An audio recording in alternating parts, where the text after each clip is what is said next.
buhay. Tunay na tunay, Promdi. Mula sa DCXL 558 Studio, narito ang programang Basta Promdi Lodi. Maghahatid ng serbisyo publiko, mga storya at balita ng bawat probinsya. Basta Promdi Lodi. Ang programang may tunay na malasakit at puso sa bawat probinsya. Kasama ang totoong probinsyano, Congressman Alfred de los Santos, at ang batikang mamamahayag sa radyo, telebisyon, Ses Drilon. Basta Promdi Lodi. Basta Promdi. Basta Promdi, Lodi.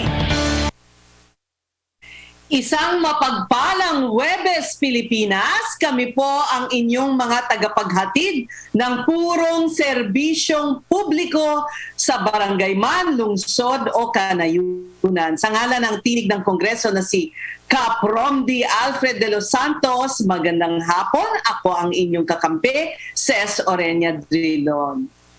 Napapakinggan na rin po ang Basta Promdi Lodi sa Cebu, Southern Leyte, Bohol at Negros Occidental sa pamamagitan ng DYRB Cebu 540 kHz. Nasa Tirad Pass TV and radio rin tayo sa Ilocos, DXRD Davao at Infinite Radio sa Calbayog City. Napapakinggan at napapanood din tayo sa radio, DWNX FM sa Naga at TV Veritas sa Albay. Nasa DYMD Isabela, DXCO Cagayan de Oro at Magic 103 Zamboanga rin tayo at sa Facebook page at YouTube channel ng Regional News Group Luzon. Bago ang lahat, alamin muna natin ang mga balita sa iba't ibang bahagi ng bansa sa pamamagitan ng ating mga loading RMN reporters. Promdi Patrol. Ang bahaging ito ay hatid sa inyo ng Top Asia Corporation, pioneer importer of particle boards, medium density boards, at melamine face chipboards. Proud partner of leading furniture contractors in the construction industry. Basta't the best laminated boards, dun ka sa subok na. Top Asia. For more details, please call 8294-3144 or 8294-3188. You may also visit www.topasia.com.ph. Alright, unahin natin ang Bicol Region, Oplan, Ligtas, Undas. Kasado na. Yan ang ulat mula kay Radyoman Leo Barciliano ng RMN Legazpi. Kasado ng Uplan, Ligtas, Undas, ayon kay Police Brigadier General Jonel Astumo, inatasan na nito ang 6 na Police Provincial Director, 7 City Chief of Police at ang Regional Mobile Force Battalion. Kasama na rin dito ang mga Provincial Mobile Force Company sa lahat ng mga lalawigan na paigtingin ang kagbabantay umpisan sa 30 ng kasulukuyang buwan hanggang ito sa Nobyembre 3. Hindi na papayagan na makapaglinis pa saan mang sementeryo. Kapag nagpumilit ay dapat silang arestuhin dahil binigyan sila ng napakahabang panahon para maglinis, magpintura at magtanggal ng mga damo sa paligid ng pansyo ng kanilang una ng naulila. Ang kapayagang ito ay bunsod na rin sa IATF guidelines para maiwasan ang paglobo ng COVID. Mula sa Legazpi City, ako si Leo Barciliano, nag-uulat para sa Basta Promdi Lodi. Maraming salamat, Leo Barciliano. Samantala sa Bulacan naman, 911 hotline inilunsad. Radyoman Mike Sigaral ng RMN Bataan nag-uulat. Ilunsad ng pamahalaang panlalawigan ng Bulacan ngayong Huwebes ang Bulacan 911 Emergency Hotline upang palakasin ang kapasidad sa pagtugon sa panahon ng sakuna o kalamidad. Gamit ang sopistikadong kagamitan at sinanay na Bulacan Rescue Personnel, maaari nang itawag ang anumang emergency kabilang ang medical tulad ng atake sa puso, stroke, gayon din ang mga aksidente, sunog, gumuhong gusali at mga natural calamities gaya ng baha, lindol at bagyo na nangangailangan ng mabilis na responde. Ang paglulunsad ng 911 ay makakatulong sa Bulacan 566 na dati ng hotline telephone numbers ng Bulacan Rescue sa pagpapanatili ng pampublikong kaayusan, seguridad at pagpigil sa kriminalidad. Sa pamamagitan ng Go Live 911 gamit ang software na Touchpoint, direktang may tatawag sa pinakamalapit na re-responde ang emergency upang higit na masuri ang sitwasyon at mabilis ang pagresponde. Mula sa Central Luzon, ako si Mike Sigaral nag-uulat para sa Basta Promdi Lodi.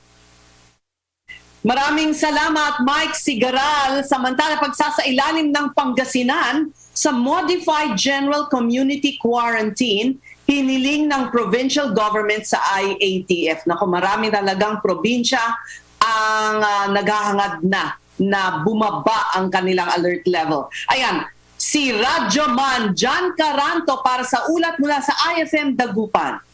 Ilang araw bago ang pagtatapos sa extended voters registration, inanunsyo ng Commission on Elections Dagupan na lilimitahan nito sa 200 katao ang tatanggapin sa satellite voters registration na isinasagawa sa isang mall sa lungsod. Sa panayam ng IFM Dagupan kay Dagupan City Comelec Supervisor Attorney Frank Sarmiento, layunin nito na makontrol ang dagsa ng tao, lalo pat mayroong sinusunod na health protocols. Sa 200 katao, hindi kabilang dito ang mga senior citizens, person with disabilities, buntis at medical frontliners na nasa express lane. Bubuksan ang pagpaparehistro mula alas 8:30 ng umaga hanggang alas 4 ng hapon. Dahil dito nakiusap ang kagawaran na agahan ang pagpila sa registration venue upang mabigyan ng numero. Isasagawa ang pagbibigay ng numero sa unang oras bago ang pagpasok sa venue. Tanging nakapila ang mabibigyan ng numero at ipinagbabawal ang reservation ng slots. Kung naabutan ng 200, pinapauwi na ito ng Comelec upang hindi pumila at hindi masayang ang oras sa pagpila. Sinabi din ni Attorney Sarmiento, gusto man na i-accommodate ng kagawaran ang lahat ng mga gusto magparehistro, ngunit sa ngayon, limitado na lang aniya ang oras. Inaasahan na papalo sa 2.1 milyon ang bilang ng mga botante sa Pangasinan sa national and local elections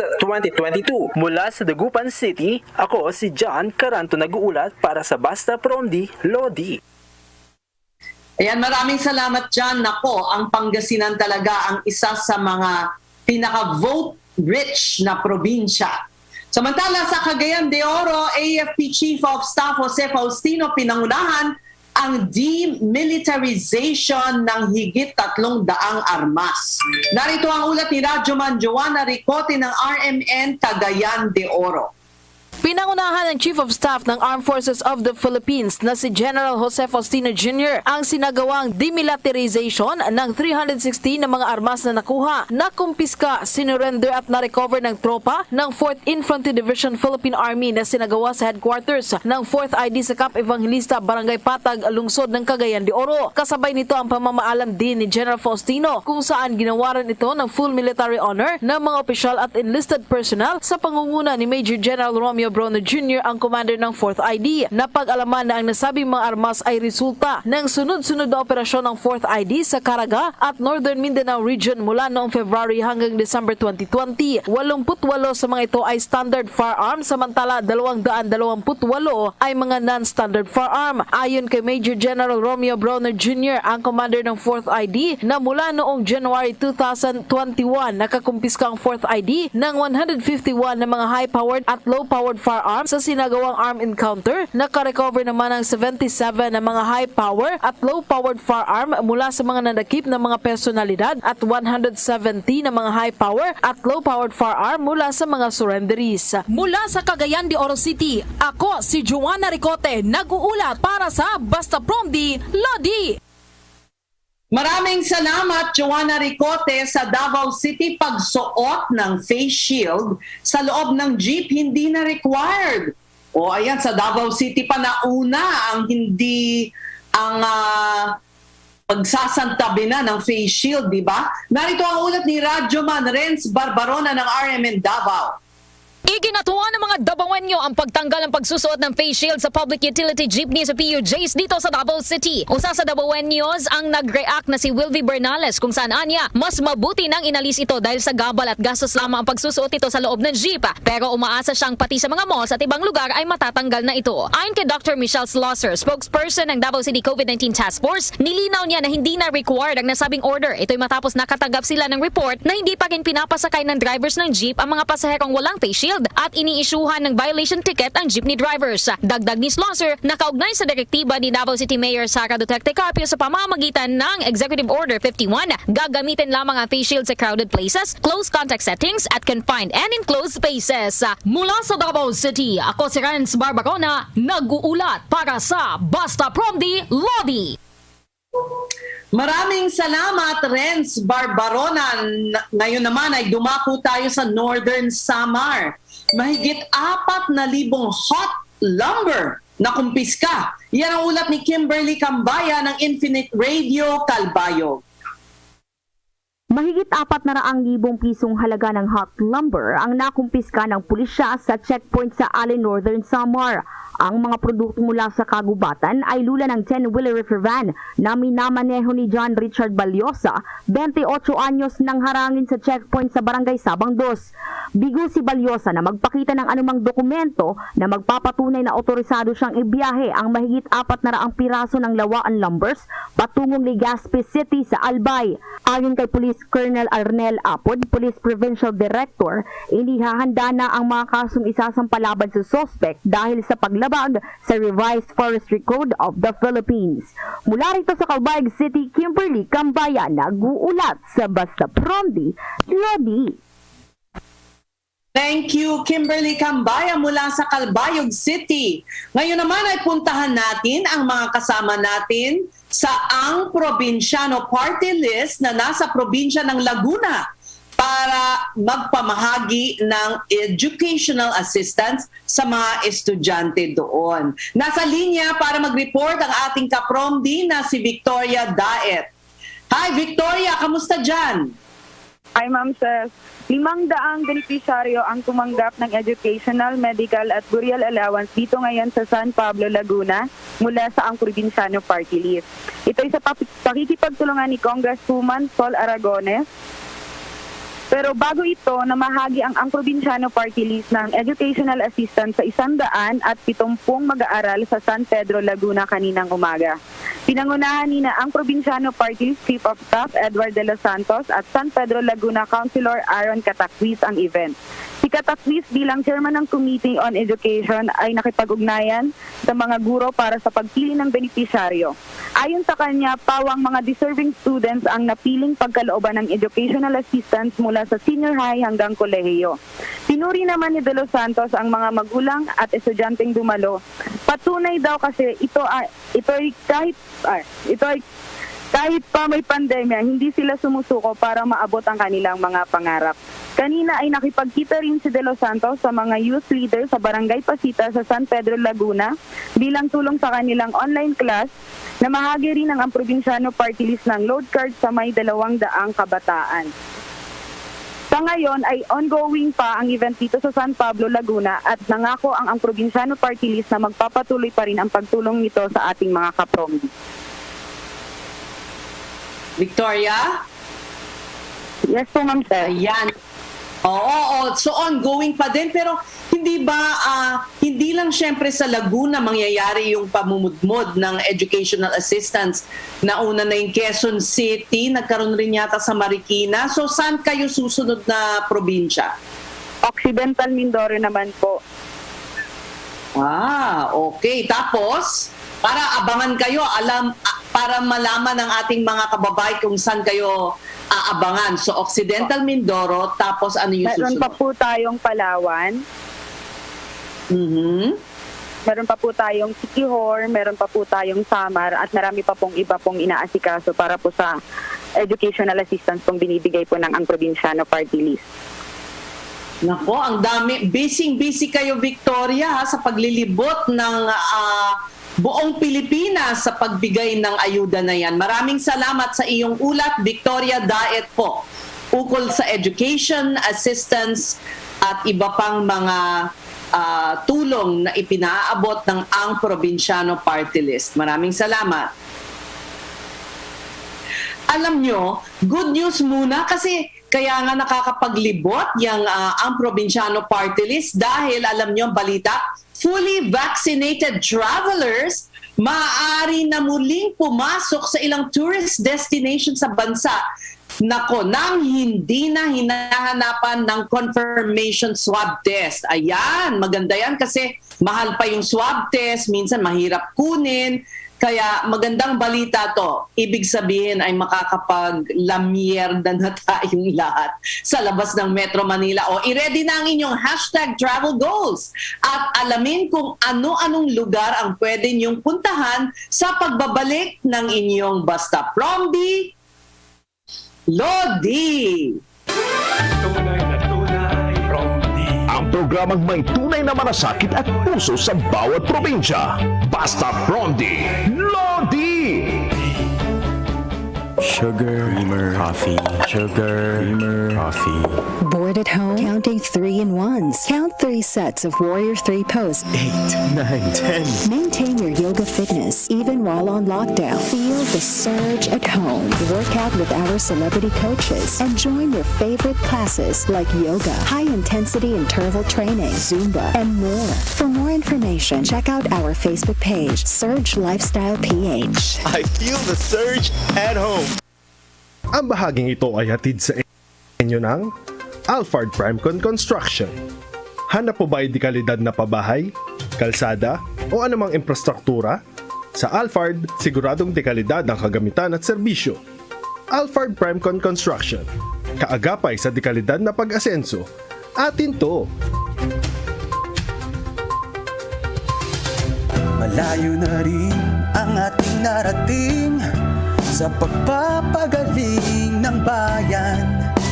Huwag natin hayaang masayang ituloy ang laban. Tapang at malasakit, malalapitan kahit anong oras man. Kami inyong maaasahan. Tapang at malasakit, sa amin kayo kumapit, si Bongo at ang Pangulo.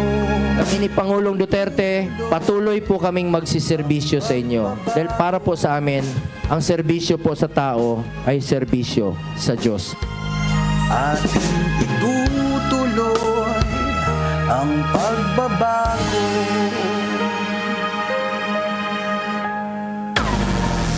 Basta Prom-D, Lodi, ang probinsyano, ang probinsyano, ang probinsyano party list, probinsyano'y boses mo. Prom-D para sa tao, marami siyang tinutulungan, handa kang ipaglaban, wala siyang uurungan, tunay na kaibigan. Ang probinsyano, yan ang boses ng Pilipino.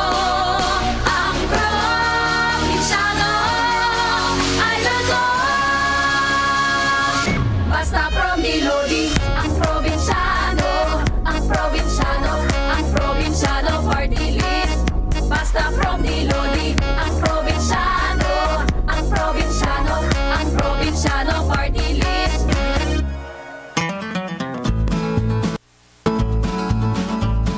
Ang probinsyano, halaba iton pasensya. Kay waray man instant ha probinsya. Ang probinsyano, mababaw ang kaligayahan, makalanghap lang ng sariwang hangin, at makakain ng lutong amin. Ang probinsyano ay laging proud sa aming pinanggalingan.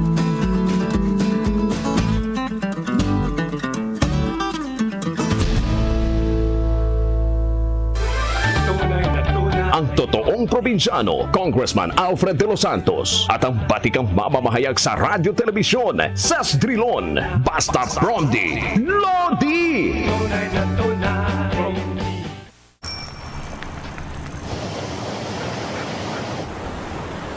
Sabik sa'yo.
Ang ganda!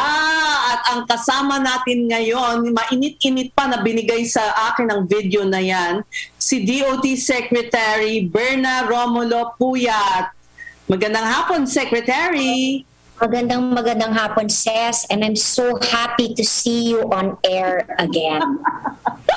Kahit na papano. Pleasure to see Ses Drelon. Naman. Teka muna, Secretary, hindi naman yan ang aso mo. Hindi naman yan si Biggie ang starring sa It's More Fun. Si Biggie must work from home yata siya kasi walang ilong hinihingal. So, in fact, when they made that commercial, I had no idea that was the storyline. I just saw it na lang after. But it just goes to show, diba, traveling is really more fun when you're with your family, loved ones, or even your beloved dogs. Diba, love comes in many forms. So I know that you bear very good news for us, something that we've all been longing for. So Secretary, saan na ba tayo pwedeng pumunta? Saan na ba ang hindi na masyadong kailangan pa ng mga RT-PCR test? Basta fully vaccinated ka, pwede ka nang lumipad. Oo. I just have to clarify kasi nung nag-ECQ tayo here in Metro Manila, what we did with the Department of Tourism, nagka-vaccination program tayo for all our tourism workers. And talagang I'm very grateful nga to Sec Galvez and to Sec Vince kasi kahit na hindi priority our tourist destinations, nagbigay sila ng allocation. So for example, in Boracay, the numbers now, kung tourism workers ang pag-uusapan, 91% na ang vaccinated. Kung kasama, let me see, kung kasama ang mga residents, I think 80% already are vaccinated. So within 3 weeks, we've already delivered all their vaccines, including yung between 12 to 17. They will be at least vaccinated in 3 weeks' time. And so because of this, nag-announce last week si Governor Miraflores that ang sabi ni Governor Miraflores na because fully vaccinated na raw yung 100% of the residents in at least now in 3 weeks' time, tatanggap na raw rin siya ng fully vaccinated individuals in lieu of a negative RT-PCR. So this is good news kasi that's what we did in the Department of Tourism. We made sure that we vaccinated the workers in all the tourist destinations. In Bohol, mga 80% na ang vaccinated sa mga tourism workers. In Baguio, 100% na. Actually, nag-over because we had a number of tourism workers pero meron silang family members na gusto rin magpabakuna. So nag-over. In San Vicente, 100%. I think in Coron, 90%. Same with El Nido. So because of the vaccination drive, yung ating mga LGUs nagde-decision na mas luwagan. So kung fully vaccinated yung dadating, ang gagawin, wala nang negative RT-PCR. Ang papakita lang yata, ang hinihingi nila yung vax-cert. So as of today, based sa mga na-compile namin, kasi yung LGUs ang nagde-decide, ang mga mag-wave ang nag-wave na would be Bohol, Iloilo City, Negros Occidental, and then in 3 weeks siguro, or depends, baka the governor might decide earlier, Boracay, and we hope that the others will also follow since tuloy-tuloy naman yung vaccination program natin in all major tourist destinations. Baguio, hindi pa. Maraming nagtatanong tungkol sa Baguio, Secretary. I just came back, but that's because I attended yes, I saw. Correct. Yes. Pero ang daming nagtatanong tuloy sa akin, how did you manage to do that? Pero because yours was essential Yes. was work Right. Mayor Magalang is planning already to open this week because bumababa naman yung mga kaso niya And ang magaling naman kay Mayor Magalong kasi, 'di ba? He's very nung hindi pa uso ang granular lockdown, alam na niya kung ano yung granular lockdown. At pag tumataas na yung kaso, alam na niya kung saan nila-lockdown na niya kung anong street ang tumataas. So even with me nga, ay sana nga I'm pushing na mag-alert level system na sila Mayor Magalong kasi Baguio City still yung old MGCQ, GCQ. Pero mas maganda yung alert level because more opening, yung you only lockdown yung mismong kung saan like street or building na mataas ang case. So para tuloy-tuloy na yung ating economic activity. By the way, kami din rin nagbukas na noong October 25. That was for the first time since the pandemic. And ang vaccination... The Lanzones Festival. The Lanzones, in time for the Lanzones Festival. And mga I was there about a week ago and they vaccinated already 60%. So at least in Siargao naman, we've already delivered all their vaccines, including for the residents. Kasi lalo na yung mga island destinations, hindi kasi pwedeng sasabihin mo lang tourism eh. Parang everybody kasi in that, like in Boracay, lahat yan tourism already eh. It cannot be just yung nagtatrabaho sa hotel. Dapat pag-land mo pa lang sa airport, lahat ng nasa airport, nasa seaport, bankero, dive instructor, lahat ng maka-face-to-face ng turista, for me, are considered as tourism workers. So, bakunado na. True, Secretary, pero although this was 2 weeks ago, may na-interview kaming official sa Mimaropa, medyo mabagal sa ilang parts ng Mimaropa. Perhaps not for tourism workers, but for the general population. So, what advice would you give travelers? Dapat ba dun lang sila sa resort? Pwede ba silang lumibot sa bayan? With the LGU naman what they do is, for example, when they open up, yung they will only expose the tourists kung saan yung bakunado yung mga tao. Of course, dapat vaccinated kasi both have to be vaccinated. By the way, in Boracay, since ang taas na ng vaccination rate nila, and walang vaccination hesitancy talaga doon. Kaya ang nakakatuwa, hindi lang walang vaccination hesitancy, mabilis pa silang magbakuna. That's how serious they are. And because of their vaccination drive, we na-report sa akin 1 active case lang last week, isa lang. Plus, hindi lang yon what you call is mild pa. So, wala na yung, it really vaccination works. Yeah. So, ang ating advice to all the travelers, of course, before, akala kasi ng lahat, it's the Department of Tourism that calls the shots. No, it's, kunyari sinabi na ng IATF, MGCQ or GCQ ang isang lugar, or alert level 3 or 2, ibig sabihin, pwede na magbukas yan for tourism. But we have a lot of cases na ayaw pa rin magbukas ng LGU. So, it's really the decision of the LGU. Tapos matagal na naman sinabi ng IATF na dapat bawasan nyo na yung travel restrictions kung fully vaccinated. Wala na yung negative RT-PCR. But syempre, the LGUs still preferred. So, I remember nung earlier on, they were just saying, bakunahan lang nyo yung mga tao namin and then we will have less restrictions. And that's what's happening now in the case of Boracay. And I feel because Boracay is really the leader, people will always follow.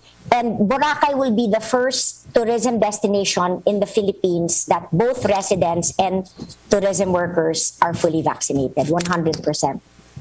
Galing, amazing. I understand, Secretary, na may mga kausap akong resort owners, yung December, maraming interesado na. In fact, may mga advanced bookings in anticipation, although wala pang, maybe hindi pa nalilift right now, pero ina-anticipate nila na December. So, may mga resorts na fully booked na ng December. Correct. Yes. Marami na. Actually, says before, remember, the vaccines kasi came mga March. Tapos remember, pwede na ang tourism, no age restrictions. Tapos tumaas ang cases natin. So, nung summer and Holy Week, nawala. But kasi ang kaibahan ngayon, nagbabakunado na yung mga tao. Before kasi walang bakuna. So, really, it was open, close. Tapos, di ba, nagbukas tayo ulit nung June, nagsara na naman because of the Delta variant. But, yun na nga the difference now is our tourism workers want to be vaccinated. In fact, here in NCR alone, 99% are already fully vaccinated. And because of the alert level system, hindi pwede magbukas ang hotel or ang isang restaurant kung hindi bakunado yung mga employees nila. And they can only accept dine-in kung fully vaccinated rin. Also, here in our hotels, 100% staycation na rin. Marami kasi nagsasabi, hindi daw nila kaya mag out of town muna, but at least 100% staycation and no age restrictions. But of course, it follows, kung bakunado, fully vaccinated, no need for a negative RT-PCR. But syempre, kung hindi vaccinated, kailangan mag-RT-PCR. Intramuros, of course, is also open. We were allowed also yung 65 and above. As long as fully vaccinated, pwede na rin sila pumunta. And of course, you have the National Museum. Indoor museums are already open. So, yun naman ang maganda lumuluwag na. You can see already normal life, though may mga capacity pa rin. But at least, hindi na the streets are so empty. Buhay na buhay na.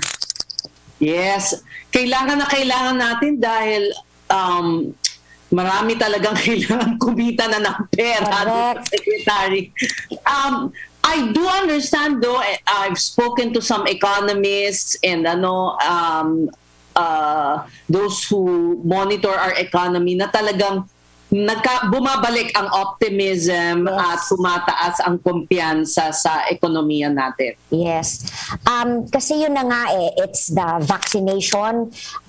Maybe yun na nga I'm not sure about the other sectors, but sa tourism sector, gusto talang magbakuna because kasi they would always tell me, Ma'am, kausapin nyo naman ang governor namin or mayor namin. Hindi kami mamamatay sa COVID, pero mamamatay naman kami sa gutom. No, tama. Oo.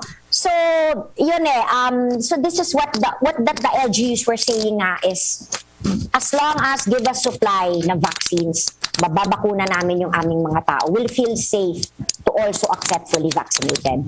So, yun na lang ang aming ginagawa. Just keep vaccinating. And sa mga nanonood sa iyo, if you have the chance, magpabakuna na kayo because vaccines really work. Kung kayo ay nagdadalawang isipan, ako naman. FOMO kayo. FOMO. I mean, you miss out on the opportunities and also to protect your health and your family, friends. So, teka, Secretary, na-interest ako dun sa staycation. So, are you saying na mataas na ang occupancy rate ng mga hotels sa NCR dahil sa well, at least it was just recently opened, yung staycation, no age restrictions. Importante kasi yung no age restrictions kasi syempre yung mga lolo, gusto nilang makasama yung mga apo nila. Kasi there was a time, pinagbawalan, pwede naman ang staycation pero may age limit. So sinabi ko, niloko ko nga yung mga doktor, kailangan no age restrictions kasi pag may age limit, parang hindi siya pang pamilya and Filipinos like to go on a vacation with their families. Okay. So basta they're confined lang, I suppose, to the hotel premises? Yeah, they're bubble but they can swim, they can go to the gym, they can eat kasi they have their bubble. But of course, yung kaibahan dati, syempre everybody had to test. But ngayon, pag fully vaccinated, no need to test. But syempre, kung may nararamdaman ka naman na alam mo na yung sarili mo di ba? Huwag ka nang, kunyari, inuubo ka na, huwag ka nang tumuloy. Kasi syempre may minimum health and safety protocols. But always pa rin says, because I also see you going around, di ba? I notice you always wear your mask. I always remind people, even if you're negative sa RT-PCR or fully vaccinated, kailangan mag-iingat pa rin. Hindi pwede yung pre-pandemic levels. We have to follow pa rin the minimum health and safety protocols. Ako, I've been going around the country because of our vaccination program. I only remove my mask if I have to eat.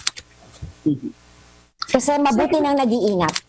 Tama. So, Secretary, ganong katindi ang tama sa industriya ng okay, pre-pandemic, noong 2019, record-breaking numbers tayo. The contribution of tourism was at 12.8% to the country's gross domestic product. Bumagsak siya sa 5.4%. Ito yung jobs, yun ang masakit. The contribution of tourism, 5.7 million ang nagkatrabaho. because of tourism. Tapos because of the pandemic, bumagsak siya sa 4.6 million. Tapos yung may trabaho man, hindi yan full-time ha, flexi-time pa yan. So, it's really about time. Kasi kami naman sa Department of Tourism, syempre we always naman listen to the doctors.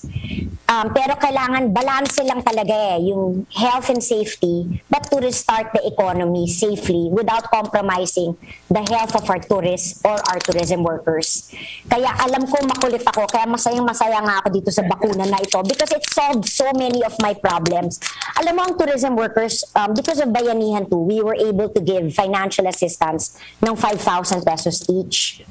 Pero this was funny ha, so nagbibigay kami ng financial assistance, hinihingi nila bakuna.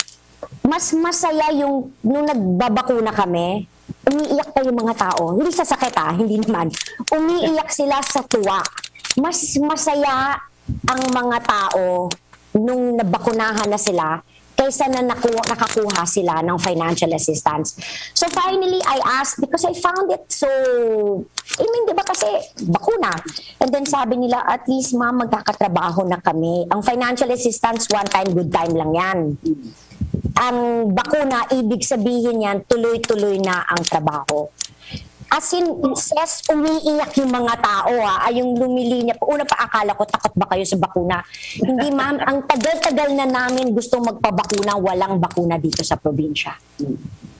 Yun na nga, yun ang talagang medyo nakakasakit ng loob na matagal dumating sa probinsya. Gustong-gusto nila, kung may hesitancy yung iba dito sa Metro Manila noon, doon talagang gustong-gusto nila, wala naman supply. But maganda nga na yung mga parang nagkaroon ng kakulangan ay na-address na. Oo, that's why I'm so grateful to Sec Galvez and Sec Dizon.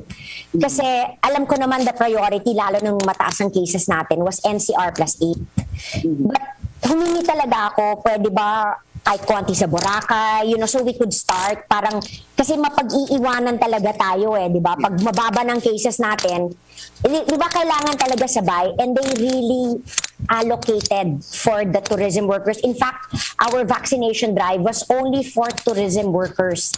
And it was possible because of the two of them. And without that, hindi na yung nangyayari ngayon sa Boracay. Di ba lahat gulat na nagluluwag. Without Sec Galvez and Sec Vince, hindi mangyayari yung magkaka 100% vaccination ang residents and tourism workers. But of course, yun na nga the whole country, we've already vaccinated about 67% of our tourism workers. Hinihingi ko na lang ngayon is numbers. I always tell them, ilan pa bang kailangan ninyo? Papadala na ng bakuna. Okay, Secretary, will we now be able to enjoy summer of 2022? I hope so. We lost 2 summers na. Correct. At least ito muna, Pasko. Oh, sige. Importante ang Pasko. I really think this will be a very Merry Christmas for everybody.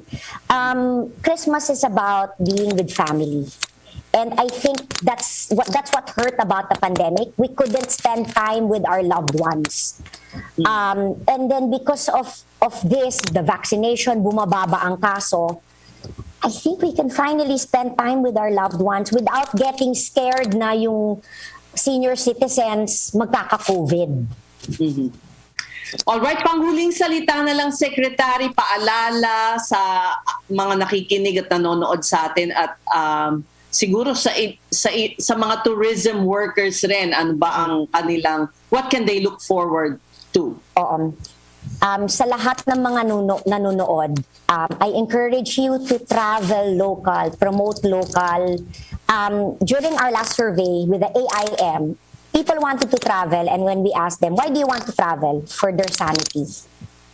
So, traveling is for your mental health, but at the same time, you give jobs to so many people. Sa ating mga tourism workers, hindi kami titigil hanggang hindi bakunado kayong lahat before Christmas. Yun yung goal namin. And tuloy-tuloy yan ang pagbakuna. We're so happy you want to be vaccinated. It just shows that tourism talaga is the first to be able to rise from this pandemic, to bounce back from this pandemic.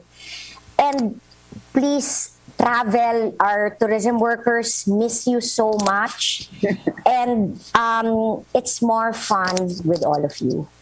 And please stay safe. Please follow minimum health and safety protocols pa rin. Kailangan mag-iingat para tuloy-tuloy na ang pag-restart ng tourism. Thank you so much, Secretary Berna Romulo Puyat. And correct ang sinabi niya. Travel local. Dito kayo, wag na kayong mag-ambisyong lumabas pa ng Pilipinas. Dito kayo gumastos dahil kailangan na kailangan ang inyong, spending power dito muna sa Pilipinas para naman magkaroon ng Happy Christmas ang mga Pilipino. Thank you so much for your time. Thank you very much, Ses. I hope this is not the last time you will guest me. Definitely not. Thank you very much. Please stay safe. Thank you. Ayan. Alam nyo, kung kayo'y nag-a-ambition pumunta ng kahit regional or pumuntang America, Europe, parang consider it your patriot. And it's not really a duty. I mean, mas marap kilalanin ang sarili niyong bansa.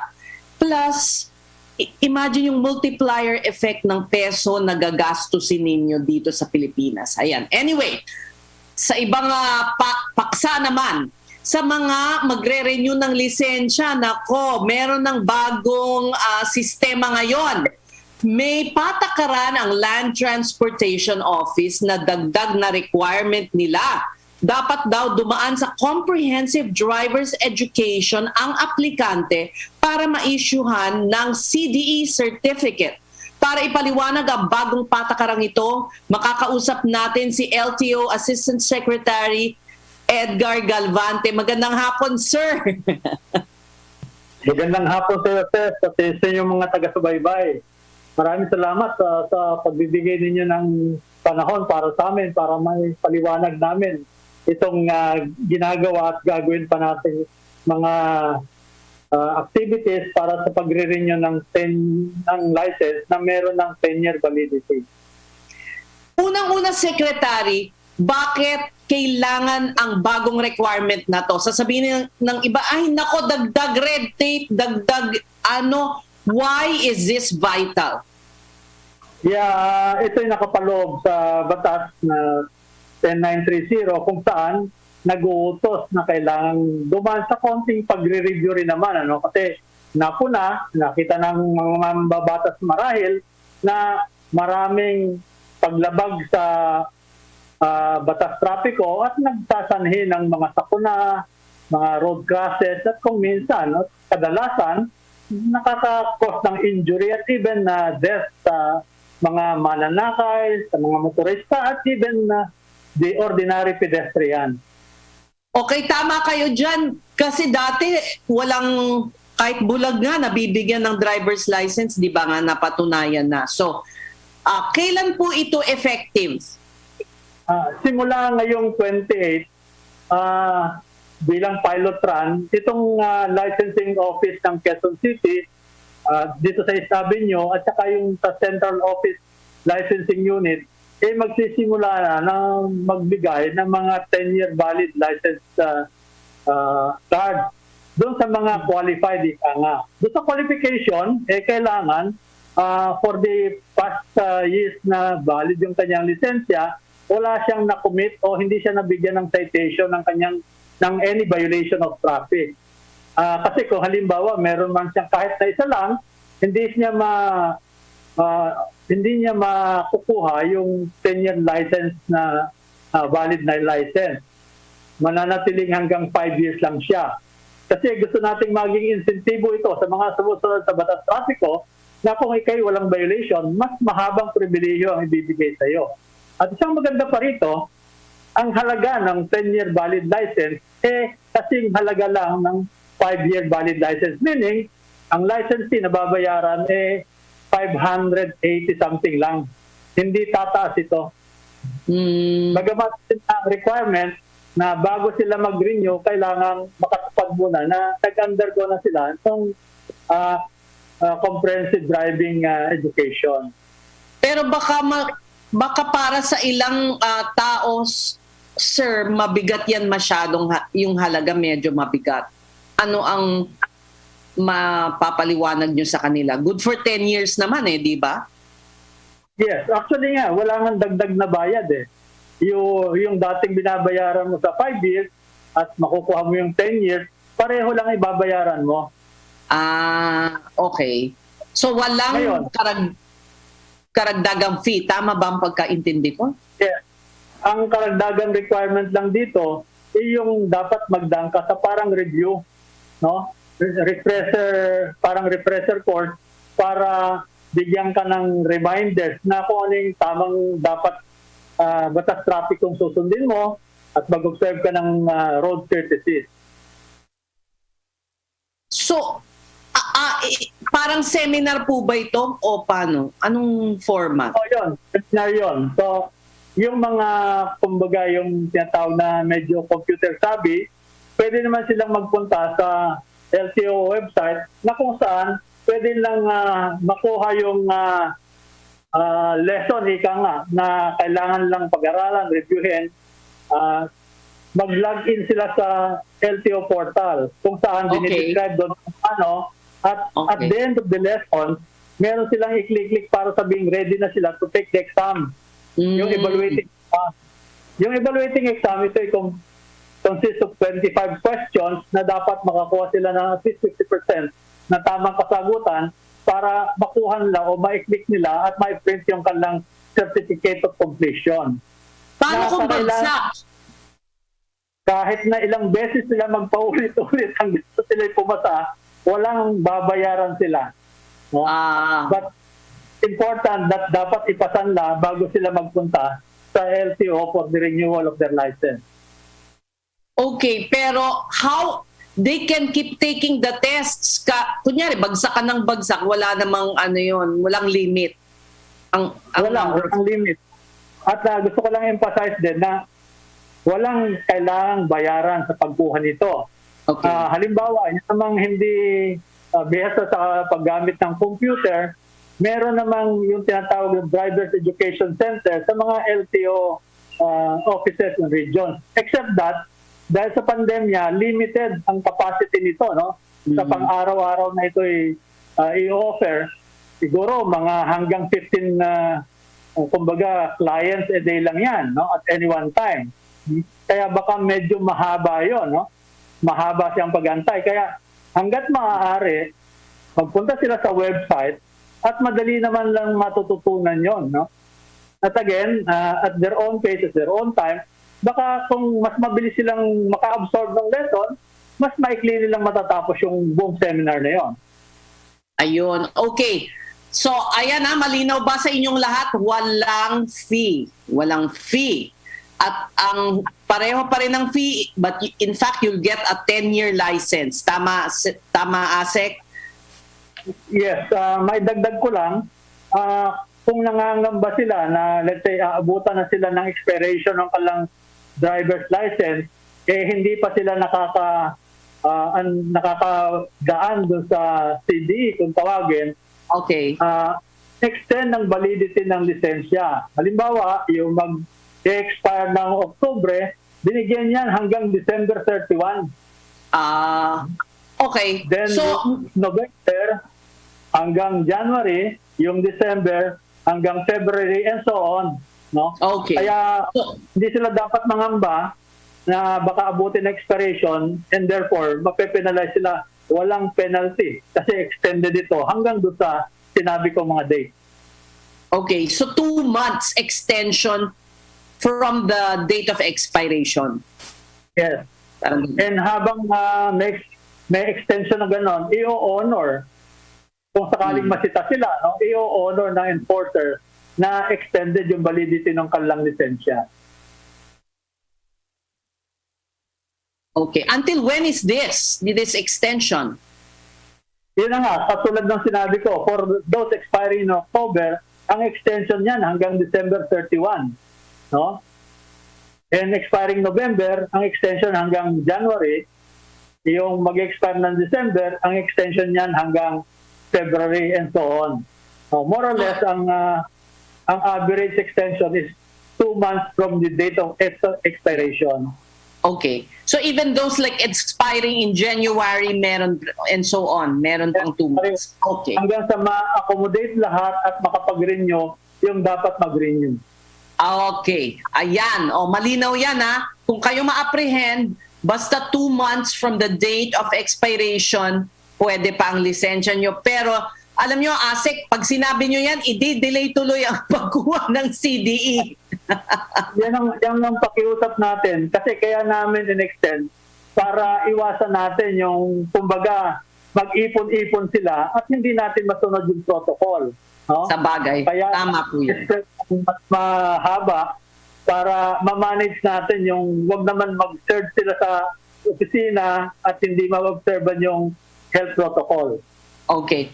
Panghuling salita na lang, ASEC Edgar Galvante, ukol sa itong bagong requirement na ito. Maraming salamat again at hinihikayat natin ang lahat ng mga concerned drivers na magre-renew ng kanilang lisensya na sundin sana ang mga pahayag para makuha nila yung renewal ng kanilang lisensya. At kung meron silang hindi maintindihan o hindi siguro medyo kailangan ng mas mahaba pang paliwanag, huwag sana silang mag-atubili at makapag-ugnayan sa aming opisina. In fact, yung aking telephone number, sarili kong telephone number, binibigay ko yan. At na-announce ko para kung kailangan makipag-ugnayan sila sa akin mismo, malaya silang makikipag-ugnayan. Kaya uulitin ko yung aking number na naipamahagi ko na dati, 0920-919-8603. Ulitin ko, 0920-919-8603. Maraming salamat. Maraming salamat, ASEC Edgar Galvante. Talagang bihira yung ganyan. Binibigay ang personal telephone para lang siya mismo ang sumagot sa inyong mga katanungan. Marami pong salamat sa inyong panahon. Maraming salamat sa iyo, sir. Alright, para naman sa mga rabbit lover, naku, talagang hitik na hitik ang programa natin ngayon. Inilunsad po ng isang simbahan sa Caloocan ang Rabbit Dispersal Project na naglalayong mabahaginan at maturuan ang may mga 100,000 pamilya sa pag-aalaga ng kuneho. Wow, kasi hindi nyo tanong, maraming benepisyo ang pag-aalaga ng kuneho. Kaya ating alamin sa ating guest, si Father Eduardo Ponpon Velasquez Jr. Father, good afternoon. Nandiyan na ba si Father? Nainip na siguro, akala hindi na maaabot si Father dahil ilang minuto na lang tayo. Tignan natin. Nawala si Father. Sige, ang kakausapin na lang natin ang Bureau of Animal Industry dahil nawala si Father, ang Direktor ng Bureau of Animal Industry po. Magandang hapon. Magandang hapon po. Director Raeldrin Morales. Magandang hapon, yes, Director po. Morales. Magandang hapon po, Ma'am Ses. Magandang hapon po sa mga tagapakinig ng inyong programa. Opo, pasensya na at konting oras na lang po tayo. Pero bakit po merong rabbit dispersal program? Ano po ang magandang maidudulot nito sa pamilyang mag-aalaga ng kuneho po? Ma'am Ses, una po itong dispersal program po na ginawa ng Caloocan na sinasabi nga po ng ating mahal na sekretary na suportahan. Maganda po siya in a sense na dito po sa ating urban setting, hindi po tayo makapag-alaga ng livestock, hindi tayo makapag-alaga ng baboy, hindi tayo makapag-alaga ng manok. Subalit yung kuneho po, kagaya nung pinamahagi nila Father Bonbon kahapon, ay may maayos na kulungan, may maayos na at maluwag na, konting maluwag na espasyo, ay makakapag-alaga na po ng kuneho o ng rabbit yung ating mga mamamayan o mga kapatid. At ito po kasing rabbit na to ay ito po itinitingnan natin isa pong alternative source of protein.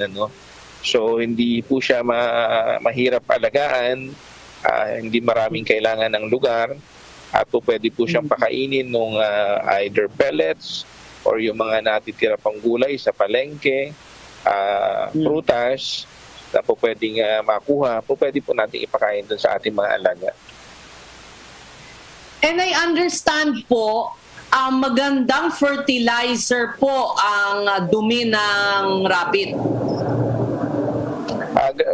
Totoo po, ganun din po yan. Subalit ang kuwan po natin yan,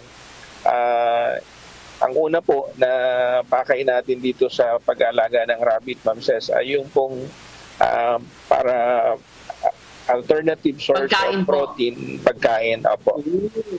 Kaso po, baka naman ayaw na ng mga bata na na alam nyo yon, maging ulam ang kanilang alagang pet. Yun po, siguro po nasa pagiging orientation lang po yun, ma'am. Sa ibang bansa naman po, ito pong pagkain ng rabbit ay regular po na kasama naman sa menu.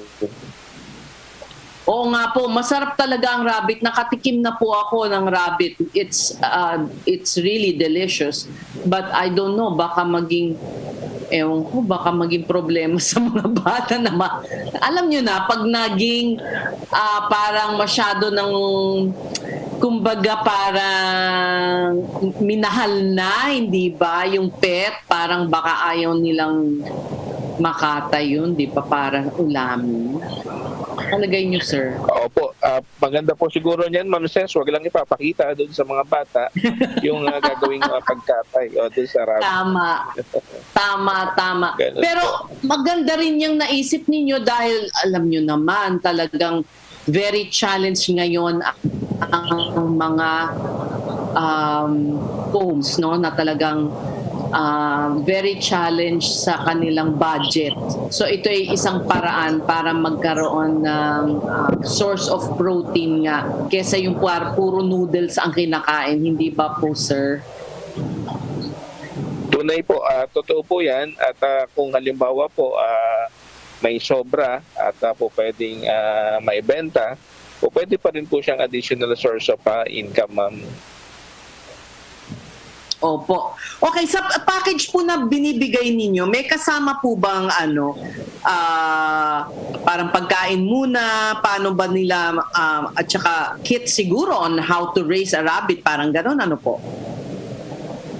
Mama, linawin ko po, yun pong programa doon sa Grace Paris, yan po ay sa pakikipagtulungan po ng local government po ng Caloocan, at ng parokya po o parish ni Father Bonbon. Ang makita po ito ni Secretary Dar, ang sinabi nga niya po sa atin ay suportahan po yung programa na ito. Ang Bureau of Animal Industry po, ma'am, wala po kaming rabbit farm, pero kami po ay nag-maintain ng breeders. So ngayon po, with the instruction of the Secretary, what we'll do initially, ayun pong technical know-how, yung skill sa pag-alaga ng rabbit. Yan po ang una naming maipapamahagi at kapag available na po yung stocks, we will coordinate po doon sa may mga parokya po na may mga ganun ding programa or kina Father Bonbon po muna mismo siguro. Tsaka po ito ay programa po nila Mr. Art Federation, yung pong isang grupo ng mga mag-aalaga ng rabbit, yun pong ARAMP na tinatawag, asosasyon po siya ng mga rabbit raisers. So, yan po yung magkakatulong na puwersa po dito sa programa na ito kahapon at andun nga po ang Department of Agriculture as instructed by the Secretary. We will be fully supporting po yung programa sa Caloocan. We thank you so much for your time, Director. At patuloy naming imomonitor ang progress nitong rabbit dispersal project na ito ng Caloocan. Marami pong salamat sa inyong oras. Salamat po, Ma'am Ces. Stay safe po. Good afternoon. At yan po ang isa na namang araw ng ating paglilingkod sa ating mga kababayan basta isyong PROMD. Sa ngalan ng tinig sa Kongreso na si Alfred De Los Santos, ako po ang inyong kakampi, Ces Orenia Drilon. Isang mapagpalang araw po sa inyong lahat. Kita-kita tayo ulit bukas! PROMD Lodi! Sugar, creamer, coffee, sugar, creamer, coffee. Bored at home? Counting 3-in-1s. Count 3 sets of Warrior 3 Pose. 8,